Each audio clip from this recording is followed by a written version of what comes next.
Gracias amigos por estar con nosotros. Este es un programa especial que realizamos entre Conexión 32 y el programa Estructuras de BTV Canal 32 por el Día Nacional de la Juventud aquí en la República Dominicana. ¿Cómo estás? Saludos, ya Oscar. Qué placer para mí estar contigo. Para mí también es un gusto tener esta colaboración entre Conexión y Estructura, que somos parte de la familia BTV. Así es, y nos acompañan 3 jóvenes de la República Dominicana, especialmente residen aquí en el Distrito Nacional y son de diferentes partidos y nos van a hablar sobre los retos, las metas, aquellos anhelos de la juventud y un sinnúmero de temas importantísimos para este sector. A mi derecha se encuentra José Manuel Díaz, quien es viceministro administrativo de del Ministerio de la Juventud. ¿Cómo estás? Muchísimas gracias a todos, especialmente unas felicidades a todos en el Día de la Juventud. De verdad que este es un día que debemos celebrarlo, cada uno de nosotros, a los televidentes por igual. Espero que pasen un feliz Día de la Juventud, como merecen. Bueno, muchísimas gracias, José Manuel. Y también está con nosotros José Horacio Rodríguez, quien es candidato a diputado para la circunscripción número 1 de Alianza País. Así es, también muy contento de estar aquí compartiendo con ustedes en el día de hoy.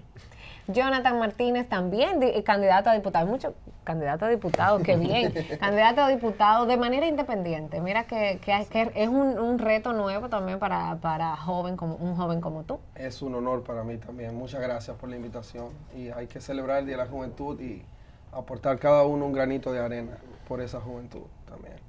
Bueno, sabemos que en esas elecciones que se aproximan, tanto febrero como mayo, la juventud es la masa más grande que hay en el electorado.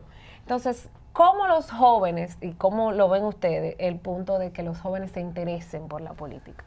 Porque dicen muchas veces, no, la política es para profesores, para gente de cuadro, la política no es para juventud, la política es aburrida.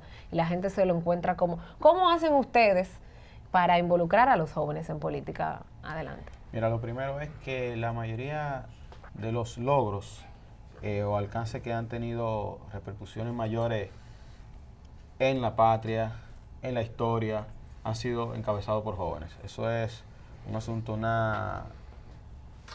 como un paradigma que hay de que a los jóvenes no les interesa la política, pero hemos visto a través de la historia que los mayores desafíos lo han logrado los jóvenes. En la política, los jóvenes pueden trascender para hacer lo que ellos entiendan que se debe de hacer a través del Estado, a través de las políticas públicas, porque hay jóvenes que no se interesan de la política porque están en su confort, pero critican y no pueden cambiar nada. Los cambios se producen desde la política, participando en el mismo o también aportando ideas para lo mismo. Ahora, ¿ustedes consideran que se está dando paso a las nuevas generaciones? Claro, cómo no. Mira, ahora mismo acabamos de aprobar una ley que le aperturó la oportunidad de participar a los jóvenes, donde por primera vez, luego de una lucha de una coalición de jóvenes de diferentes partidos, se unieron y defendieron para que a nivel constitucional y de la ley se pudiera hablar ya de la juventud. Ya la juventud tiene un espacio garantizado en cada proceso electoral. Eso fue gracias a esa ley, a esa nueva ley. Claro. Y los partidos también ya están obligados a darle participación a los jóvenes. Y ahora no es un asunto de que si tienen voluntad o no. Claro. Cuando se habla de cuotas, yo siento que es con un poco de denigrante, ¿verdad? Como que, hay que hablar de cuotas, es algo como que es obligatorio. Sin embargo, hemos Y que visto... es dado también. Pero eso es una discriminación positiva, le llaman así. Exacto. Una acción afirmativa es el Exacto. término que ahora se usa, porque no se trata de una discriminación, sino una acción afirmativa para tratar de superar una discriminación. Exacto. Y es lo que existe. regularmente estamos viendo que está pasando, porque los jóvenes en ese mismo sentido se van interesando muchísimo. Yo creo que en nuestro país, y yo soy testigo de eso, durante la última década, más de los últimos 10 años, yo he visto que los jóvenes han protagonizado cada uno de los reclamos populares y ciudadanos que se han dado, por ejemplo, para mejorar la calidad de nuestra educación y la lucha, por ejemplo, por el 4% para la educación. Con el tema de la defensa del medio ambiente, en su momento, en el 2007, en contra de la construcción de una cementera en el Parque Nacional de los Haitises. Claro. Luego, contra la instalación de la minera de Barrick Gold y los estándares que garanticen un debido manejo ambiental de esa minera. También con la defensa y la protección de Loma Miranda. Y ahora recientemente con lo del Parque del Este, el Parque Cotubanamá. Sí. Y luego también con otros temas de los cuales yo he sido testigo. 4% para la educación. El 4% para la educación, la lucha por la justicia fiscal, en contra de la reforma fiscal que implicaba un aumento al ITEVIS. Cada uno de esos procesos de los que yo he sido testigo y en los que he formado parte, la Marcha Verde también, han sido procesos en contra de la corrupción y la impunidad, han sido procesos protagonizados por jóvenes. Por lo tanto, eso de que los jóvenes son apáticos a la política es falso, porque estos son luchas y demandas políticas. Quizá el problema se da cuando se pasa de la defensa por una causa o la lucha por una causa que se considera justa, allá la militancia activa desde un partido político. Exacto. Y ahí es que está un poco la disrupción. Nosotros vivimos en una sociedad que desde que somos pequeños nos enseña que la política es corrupta, que la política es mala, que la política es sucia. Y entonces eso aleja a muchos jóvenes que quieren trabajar por la defensa del bienestar colectivo, los aleja de la política y los lleva a movimientos sociales, a organizarse a través de organizaciones de la sociedad civil. Que es parte de la política. Que, sí, pero entonces falta lograr dar ese paso, como construir un puente que permita entender que es una misma lucha y que se vea la política como la herramienta por la cual se pueden también luchar por esos temas, pero desde el Estado, desde los espacios de toma de decisiones. Y es que cuando se habla de política y se habla de juventud, obligatoriamente nosotros tenemos que pensar en el futuro del país. O sea, eso no es que nosotros queremos o no queremos. Los jóvenes estamos obligados a suceder el Estado. Nosotros estamos obligados a ocupar esos asientos que están ahí. O sea, si nosotros pensamos que la política es algo que es para los poderosos o es para las personas que tienen dinero o para las personas que pertenecen a los cuadros de los partidos políticos, nosotros no vamos a poder nunca llegar a hacer ese cambio. Entonces nosotros tenemos que en primer lugar creer que la política es la vía de cómo nosotros vamos a sacar el país de donde está. Y en segundo lugar, nosotros tenemos que accionar, porque mira, la misma Constitución te establece, te dice, los dominicanos tienen derecho a ser elegidos y derecho a ser elegibles también. Entonces, eso no tiene simplemente el hecho de que yo puedo votar. Te está diciendo, vota para que tú con conciencia puedas cambiar el destino de tu país, pero al mismo tiempo te está diciendo, si tú tienes un regidor, si tú tienes un alcalde, si tú tienes un diputado, un presidente que no te representa, un presidente que no representa el futuro para tu país, bueno, pues tú tienes el derecho de ser elegible y tú entonces te puedes proponer, como lo está haciendo Horacio, como lo estoy haciendo yo, a tratar de ser parte del cambio. Y eso es obligatorio, no podemos escapar a esa situación. Nos toca como generación, tú que tienes ya más de 30 años, yo también, no tenemos cómo escaparnos de eso. Si nos escapamos de eso, sería como que Duarte se hubiese escapado de querer liberarnos a nosotros. Nosotros tenemos una responsabilidad ahora mismo en la República Dominicana de dar la cara y de hacerlo bien. Y eso le toca a la juventud, esa juventud que se va a convertir en viejos también, pronto. Ya yo estoy calvo ya, por ejemplo. En ese estoy calvo ya. En ese mismo Pero sentido, es verdad. Estoy calvo, no es Yo mentira. agregaría que hay una ventaja y es que la juventud tiene la posibilidad de hacer un aporte fresco y también actualizado. José Horacio no lo mencionó, pero es colega, es abogado también, pero José Horacio también tiene una maestría en Derecho Administrativo de la Universidad Complutense de Madrid. Yo también soy egresado de ahí, de hecho nos vimos allá en la Complutense de Madrid. Y lo cierto es que yo estoy muy seguro que José Horacio, como una persona que estudió el Derecho Administrativo, que tiene una propuesta como candidato, tiene también una visión desde el punto de vista administrativo de cosas que pueden ser mejoradas. Y lo cierto es que el Derecho Administrativo ha evolucionado enormemente en República Dominicana, tanto a nivel constitucional como la legislación, la ley 107-13, la ley 4108, aunque ya es del año 2008, lo cierto es que todavía tiene reglamentos y avances que deben ser superados, deben lograrse. Y en ese sentido, por ejemplo, José Horacio, en términos de la administración pública, ¿hay propuestas que tú tienes para ese sector? Claro, yo pienso que como legislador, uno de los principales déficits que tiene la administración pública es que no está siendo fiscalizada por el Congreso Nacional, que es el rol que le toca asumir la responsabilidad de fiscalizar el trabajo de cada uno de los órganos de la administración pública, de los ministerios y sus direcciones. Y ese es un rol que ha sido olvidado por el Congreso Nacional, porque fiscalizar significa vigilar, supervisar, llamar la atención sobre cualquier procedimiento de la administración pública que no ha sido bien ejecutado conforme la ley que el propio Poder Legislativo aprueba. Entonces, uno de nuestros focos principales es retomar desde el Congreso Nacional ese rol fiscalizador que es tan importante y que se olvida porque lamentablemente tenemos un Congreso que está compuesto por integrantes que cuando tienen una afiliación partidaria igual a la de quien gobierna, entiende que opera una especie de complicidad. Se le olvida su rol de representación del pueblo y solamente asume su rol de representación de su partido. Entonces no puede poner a la luz o destacar cualquier falta que una institución de la administración pública esté cometiendo. Entonces por eso descuida ese rol y por eso es tan importante nosotros rescatar un Congreso que sea un contrapeso real del Poder Ejecutivo, que asuma su rol en un Estado de Derecho, en una democracia, de separar, o sea, que asuma ese rol de equilibrio, de contrapeso de los poderes del Estado, que es un principio fundamental en una democracia. Lo que llaman los estadounidenses, check and balance. Check and balance. Que realmente exista aquí en Ahora, República ¿ustedes Dominicana. sienten que hay una resistencia de parte de los políticos más tradicionales, de ciertos funcionarios públicos, de que ellos no quieren más control, de que ellos no quieren que lo supervisen? ¿Han sentido esa barrera por parte de esos políticos? Mira, yo entiendo que no, porque en los últimos años las nuevas leyes que han salido han sido para institucionalizar más el país. Un asunto de que sus actores, los mismos que la crean, ya no le estén aplicando. Pero la intención de crear todos los mecanismos están ahí, están todos los nuevos tribunales que están trabajando, incluso cada día más que pasa, por ejemplo, en estos procesos administrativos electorales, el TCE ha estado muy activo, el Tribunal Constitucional también, todos esos entes tribunales que están para eso, están trabajando para eso. Y ellos, bueno, de que tengan resistencia, recordamos que tenemos una generación que nos está gobernando.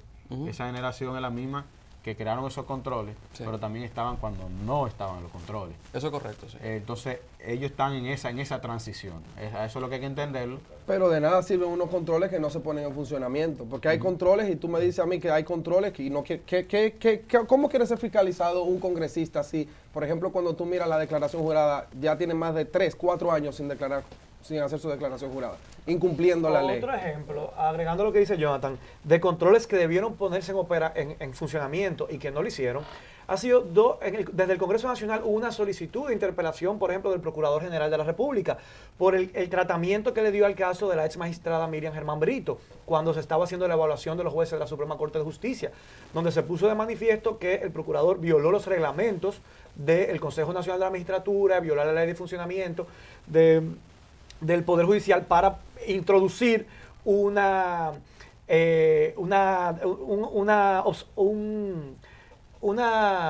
estaba en contra de que la jueza permaneciera en sus funciones e introdujo un reparo que no se hizo en base a los procedimientos. Y en ese momento, desde el Congreso Nacional se solicitó una interpelación del Procurador General de la República. Más recientemente se hizo la solicitud de interpelación al ministro de Medio Ambiente por los permisos que ha otorgado en diferentes parques nacionales para la construcción de hoteles, para la siembra.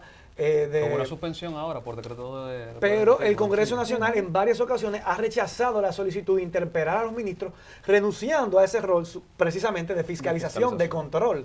No, lo que hacen es que lo reemplazan y crean una comisión. Y justamente en ese Ya, sentido... crean una comisión para así se olvida todo. Crea una comisión y deja que duerma sueño eterno. Pero que se Pero supone que hay... justamente el rol de la juventud está enfocado y lo que estamos hablando aquí, hemos debatido, que planteó Juan Manuel, que dice que esos entes estaban antes, durante y después. O sea, estamos hablando de este proceso que no se ha culminado, pero que nosotros como jóvenes tenemos el compromiso de arrebatar esos espacios. Y entonces, en materia de eso, ¿verdad? Porque eso es lo que estamos tratando y eso es lo que se está debatiendo. En materia de eso, ¿qué están haciendo los partidos políticos para que de verdad transcurra esta transición de que seamos más que un atractivo político de campaña para ser de verdad los reales, los que tomemos la toma de decisiones dentro de los partidos para entonces implementarlo a las protagonistas? Exacto, Bueno, implementarlo a las políticas públicas, por desde ejemplo. el PLD, por ejemplo, se inscribieron más de 800 candidatos jóvenes para todas las posiciones y de los cuales resultaron alrededor de 400 son candidatos, que ya son candidatos. 800 era para la precandidatura. Sí. Y ya Esos más de candidatos están 400 municipal tanto, y a nivel de congresual. Municipal y congresual. Ok. En esta etapa hay 200 y tanto largo para 300 y algo para la municipal, para este proceso de febrero.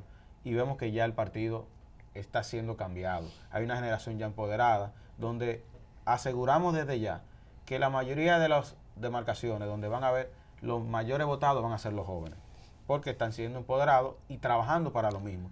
porque los jóvenes no tienen que esperar que le den los espacios, Tienen tienen que que ganárselos. arrebatarlos, claro. Los que están dirigiendo los partidos ahora, todos Claro. entraron jóvenes a dirigir Ahora, esos partidos. la pregunta es, ¿cómo ustedes van a lograr llamar la atención de los votantes jóvenes? ¿Cómo ustedes van a transmitir ese mensaje a ellos? Yo pienso que haciendo una campaña joven, una campaña que les hable en su lenguaje, y nosotros lo hemos estado haciendo. Si ustedes visitan mis redes, José Horacio R, en Instagram, en Twitter o en Facebook, José Horacio 2020, a veces hay gente que me critica y dice, no, pero es que a veces tú usas un lenguaje como informal de hablar. Y yo digo, bueno, es que depende de la audiencia que tú te dirigas. Claro. Si tú hablas con una formalidad, tú no le llegas, tú no conectas.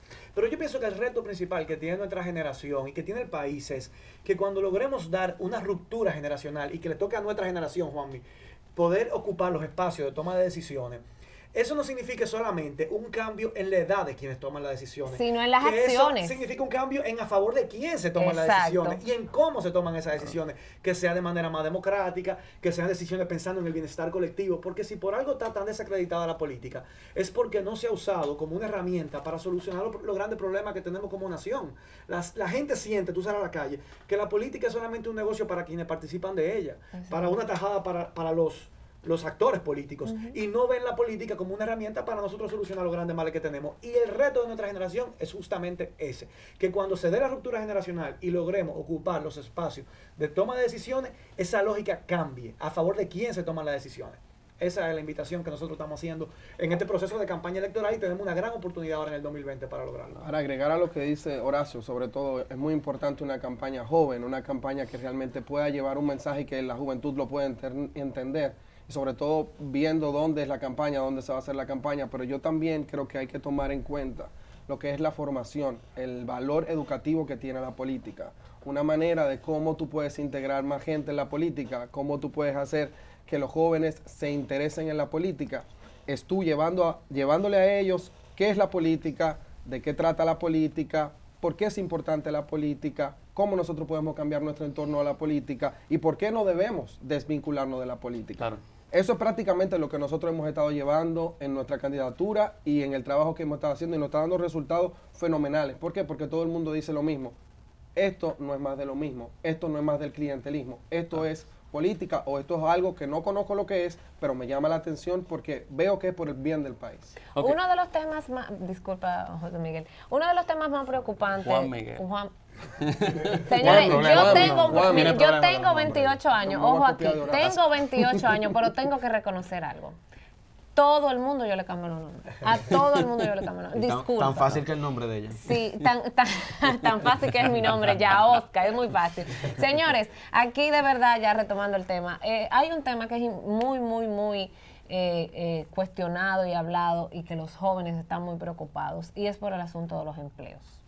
Y es un tema que debemos de abordar y que me gustaría escuchar la opinión de cada uno de ustedes en materia de empleo. ¿Qué está haciendo el Estado? Por ejemplo, tú que eres parte del Estado, pero ¿qué está haciendo la oposición? ¿Cuáles son las propuestas en torno a este sector que perjudica tanto a los jóvenes? Porque aquí, bueno, nos vamos a darte empleo, pero tienes que tener experiencia laboral. Pero tengo 18 años, 19 años, acabo de salir del bachillerato, tengo una carrera técnica o estoy en la universidad. ¿Cómo le exijo? ¿Cómo hago para tener ese primer empleo? ¿Y qué es lo que se está haciendo?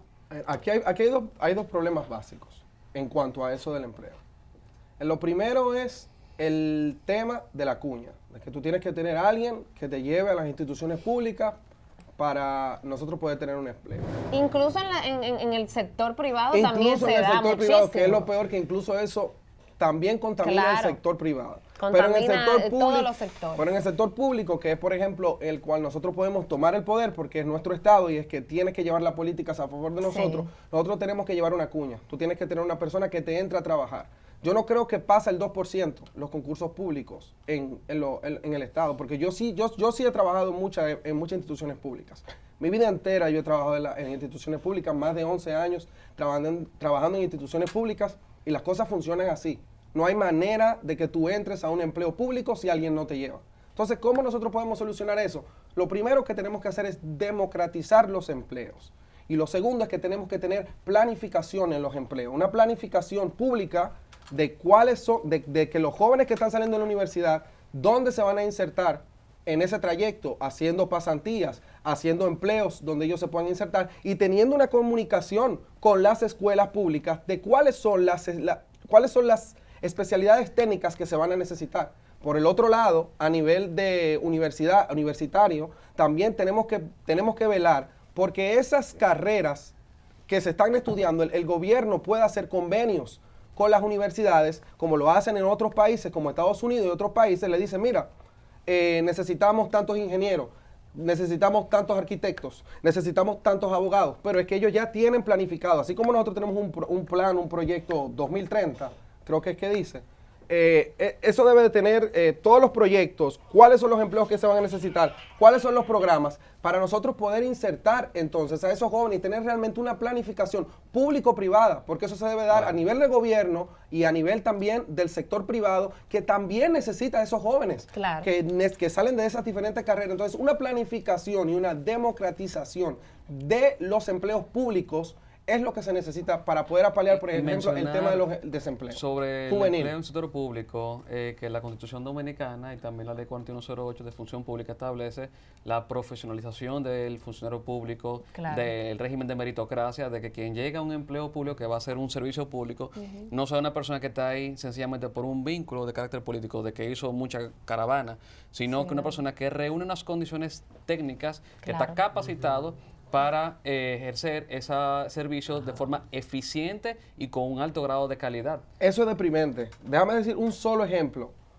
Eso es deprimente. Ver en instituciones públicas personas que tienen 20, 30 años de experiencia, que conocen todo y que tienen que, por ejemplo, venir aquel que llegó ayer, enseñarle todo y que esa persona a quien tú le estés enseñando cobra 2 veces más lo que tú cobras, y eso pasa muchísimo aquí en las instituciones públicas. Y fíjate que en la norma no es el problema, porque eso está en la norma, sino un Exacto, tema el cumplimiento de la norma. Controles que no se cumplen. Controles. Y con eso que tú decías, que tú hablabas de la preparación y que se tome en cuenta, otro tema que yo estoy de acuerdo con lo que planteaba Jonathan, pero también que hay que agregar para el tema del empleo en la juventud, es mejorar la calidad del sistema educativo de la República Dominicana, Exacto. porque también tema cuáles son que las quiero mencionar, competencias claro. y las habilidades con que están saliendo los jóvenes del sistema de educación pública del país.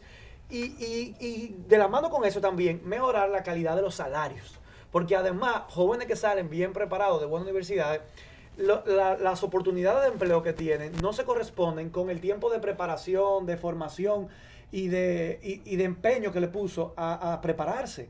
Entonces son unos empleos con unos salarios que tú dices, bueno, pero es que este salario ni siquiera te alcanza para cubrir la canasta básica familiar. Así un es. profesional graduado de una buena universidad. Así es. Entonces es un tema que también va de la mano con el problema del empleo en la República Dominicana y que hay que abordar y hay que tratar.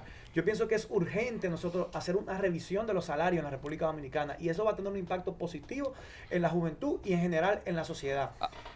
Esa es una de las propuestas que forman parte de nuestra agenda legislativa, que nosotros tenemos que revisar. Yo aprovecho para decir, antes de pasar al siguiente tema, y es que, El mismo tema. sí, tema del mercado laboral, y es que hicimos un programa, Leila y yo, sobre mercado laboral, y hablamos específicamente sobre el salario mínimo, y vimos que en términos estadísticos, lo que son microempresas, pequeñas y medianas empresas, ocupan una parte importantísima del sector productivo. Lo cierto es que no solamente subir salarios mínimos, no es solamente incentivar el mejoramiento de la captación de la mano de obra, es un tema que tiene que ver también con promover el desarrollo de las empresas que a su vez contratan mano de obra. Porque a una persona que tú le dices, a un empresario pequeño que está arrancando con un emprendimiento, mira, ahora tu salario mínimo es tanto, y entre la carga laboral y la carga fiscal, tú mataste ese emprendimiento antes de que iniciara. Así es. Eso es vital, eso que tú dices. Automático. Mira, ahora mismo. qué bueno la participación de ustedes. Esas inquietudes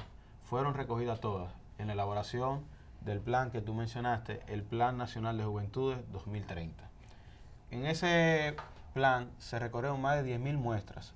Más de 10.000 participaron tanto en línea como en los encuentros territoriales y sectoriales para la elaboración del plan del mismo, que fueron hechas por las Fuerzas Vivas. Es decir, estaban instituciones, estaban las organizaciones sin fines de lucro que trabajan con el tema de la juventud y eso. Se creó el Plan Nacional de Juventudes a 2030, el primero que se hace en un intervalo tan amplio, siempre llevando todo lo que conlleva la norma de la Estrategia Nacional de Desarrollo 2030 al 2030. En la misma se crearon, hay diferentes ejes dentro de los que están, en uno de sus ejes, el combatir el desempleo y los jóvenes sin estudio y sin formación. Dentro del Ministerio de la Juventud está lo que llamamos los agentes de cambio. A través de los agentes de cambio, el Ministerio ha otorgado más de 28,000 becas. Pero, ¿cómo se entran en esas becas? No son entregadas por caritas o porque yo quiero estudiar tal carrera. No. Fueron, luego de un estudio que se hizo, se analizó en el país cuáles son los motores productivos de cada región.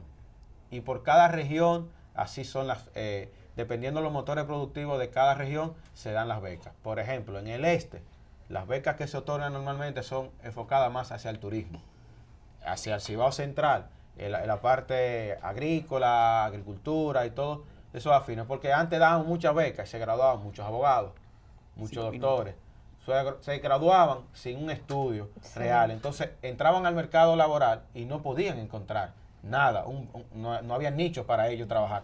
Todo eso se ha venido logrando a través de eso. En el Plan Nacional de Juventudes también está lo que es un observatorio de jóvenes, dentro donde hay una mesa que va a evaluar el gasto educativo, que ya hemos hecho el segundo, analizando ya los gastos educativos, los gastos que se han hecho en materia de juventud a nivel del Estado, desde el 2012 hasta la fecha.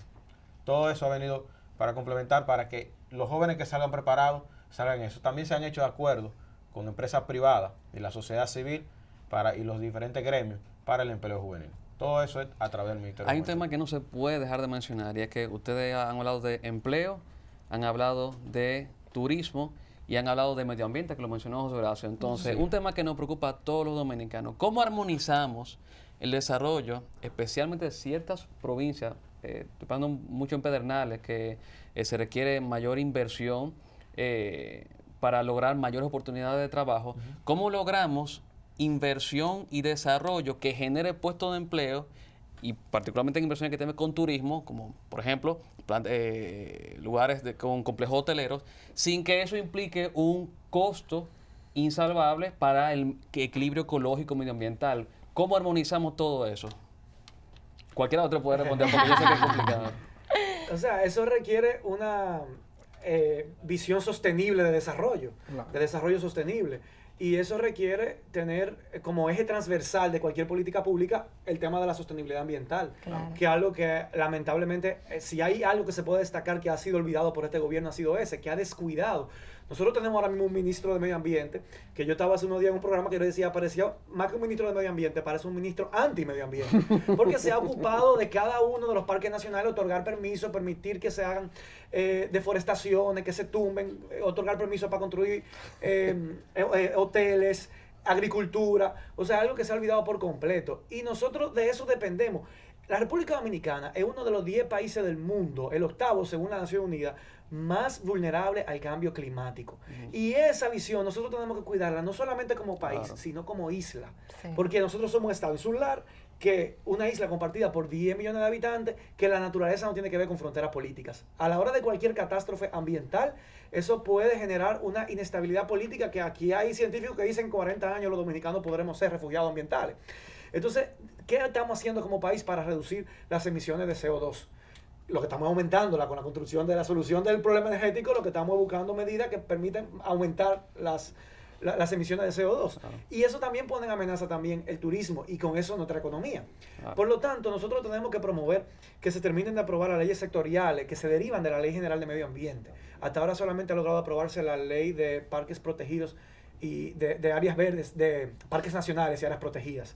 Pero nosotros necesitamos aprobar una ley de manejo de desechos y residuos sólidos como país, para hacer un manejo consciente e inteligente de los desechos, para asegurarnos que nosotros podamos y que esa ley incluya una responsabilidad social de las empresas que producen esos residuos y desechos sólidos. Y por último, iniciar una sustitución gradual de los plásticos de uso único, como lo ha hecho ya el resto del Caribe, diferentes países de Latinoamérica, porque es insostenible el uso indiscriminado de basura, de plástico que estamos generando como país, y forman parte de ese tema, que es uno precisamente de los ejes principales de nuestra propuesta legislativa. Bueno, señores, este conversatorio ha sido sumamente interesante y qué bueno que cada uno de ustedes ha planteado su punto de vista. Ya hoy Día Nacional de la Juventud, porque queremos que se despidan, porque tenemos que ya despedir lamentablemente. Y hacerle la invitación para que tengan sintonía y también participen del Premio Nacional de la Juventud. ¿Que es hoy en la noche? Es hoy a las 7 de la noche, la transmisión por el Canal 4,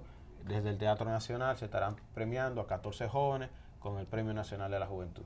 Excelente. ¿Y ustedes un último mensaje para la juventud? ¿Cómo hoy en su día? contactarlo? En las redes sociales. También, digan sus redes. Bueno, síganme en J. Martínez, diputado 2020, candidato independiente a diputado. Y el mensaje que le doy hoy, Día de la Juventud, es que se involucren en la política, que hagan las cosas que son necesarias para que este país llegue a donde tiene que llegar y que nosotros podamos volver a tomar el camino de la luz, el camino correcto. Hace mucha falta que los jóvenes den la cara. Y aquí hay 2 jóvenes, 3 jóvenes, 4, 5 jóvenes que estamos dispuestos a eso. Bueno, por último decir a esa juventud que no renunciemos al poder que tenemos de elegir a nuestras autoridades y que ejerzamos un voto consciente, que investiguemos cuáles son sus propuestas, cuáles son sus planes, cuál es su visión de país. Que no vendan su voto. Y que votemos en base a eso. Quienes se identifican con mis valores, con mis principios y con las ideas que yo tengo para nuestro país, y así vamos a lograr que gane la buena política. Amén. Bueno, señores, involúcrense. Hay que involucrarse y ser parte de los cambios. No nos podemos quedar en la mesa de los que solamente criticamos. Si usted quiere que ocurra un cambio, pues usted tiene que ir detrás de ese cambio. Y nada, la juventud es hoy, mañana y siempre. La juventud es un estado de ánimo. Hay viejos que tienen 40, 50, que tienen más actitud y más presentación y de todo que un joven de 15 o 16, 18. Así que nada, la juventud dominicana, que es muy enérgica, vamos a trabajar por lo que queremos. No se quede sentado, salga detrás de eso, porque de verdad que las oportunidades, si no están, usted tiene que fabricárselas. Juan Manuel. Bueno, señores, en las redes Juventud RD, en Instagram, en Facebook, pueden seguir al Ministerio de la Juventud, Juan Manuel Díaz, en las diferentes redes, en lo personal. Jóvenes, sin descansar, siempre persistan atrás de sus sueños, no permitan que nadie le diga que no pueden y participen. No sean que le cuenten la historia, sean parte de la historia.